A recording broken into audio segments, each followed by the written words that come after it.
Hi, I'm Bandit Sujato, and I'm here today with Leslie Kristen to discuss a verse from the Theragatha, the verses of the senior monks. You can find this verse on Sutta Central or on the book which we published, which contains the translation.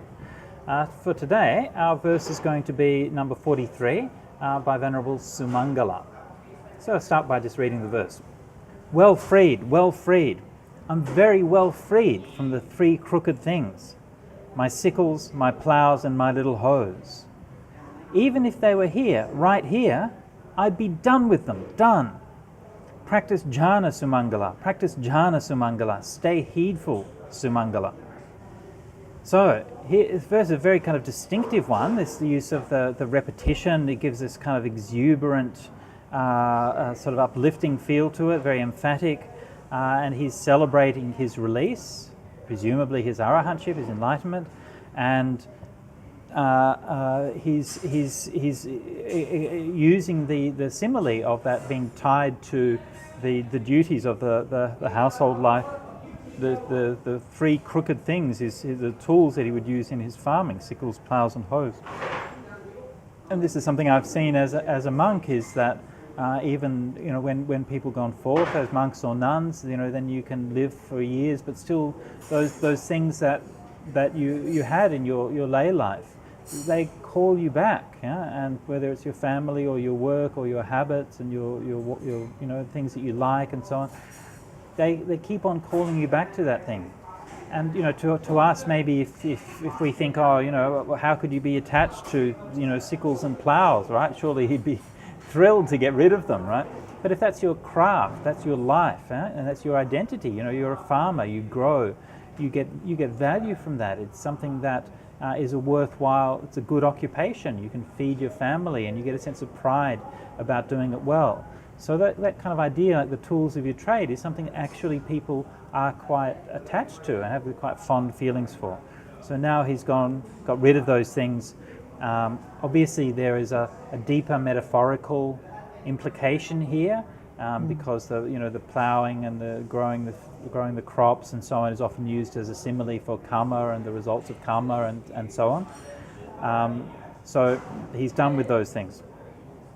And then he exhorts himself, practice jhana, stay heedful. So to keep on meditating, keep on staying heedful. Whether, I mentioned before, he was celebrating his enlightenment. Actually, I was probably overstating it. He's celebrating his freedom from those attachments, but still he's exhorting himself to meditate. So whether he's enlightened or not maybe is a bit unclear. It could be either way. But in any case, he certainly is very enthusiastic about the practice, wanting to be very sincere and wanting to stay heedful. So Leslie, what were your thoughts in reading this particular verse? Well, the first word that popped out for me was the word crooked. Okay. And I can see that these implements are crooked, but I wondered, does he mean more with this word crooked? Yeah, I'm sure it does, yeah? Yes. So it has a metaphorical kind of meaning there, yeah? Yes. So crooked, I think the sense is, in one sense it obviously has a sort of general negative sense that they're things that are difficult or problematic or something. But I think that there's probably another implication, is that they're like a hook. There's something that there's something that they're all things that they're like hook shaped or round shaped, right? So and one thing about round shapes, you think about like how a sickle works. It actually, the point takes you somewhere other than where you thought you were going, right? Yes. Right? So you exert force in one direction, but it cuts in another direction, like it twists around. Yeah. Same thing with a hoe, like you move it up and down, but it's actually digging the earth at a different angle because it's at 90 degrees. Yeah. So perhaps there's that suggestion there that yes, in a sense you reap what you sow, but you don't really expect those results. Yeah. Yeah. Okay.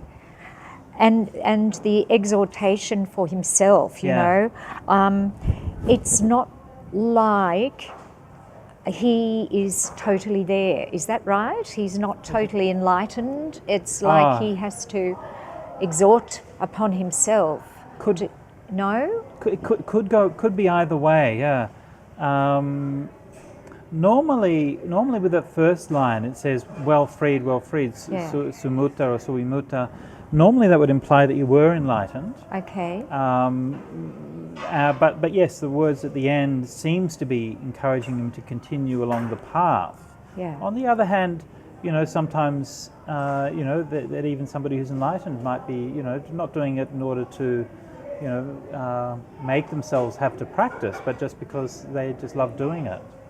So yes, I think it's a bit ambiguous, but most likely I would think you're right. Most likely I would say it's the words of somebody who's on the path. Yeah.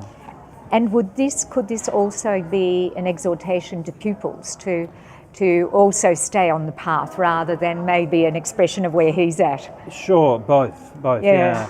I mean, one of the characteristics of the Theragatha is that it is much more personal. Right. As opposed to many of the prose suttas, which are like more didactic. They're teachings for this is what you should do. Yeah. I don't want to discount that purely Okay. personal side of it. Okay. But also, of course, then they have a didactic purpose as well. Yeah, and that would have been something shared with students. Yeah. Okay. Okay. Thank very you. good. Thanks a lot, Leslie. Okay. Thanks for joining us. See you next time.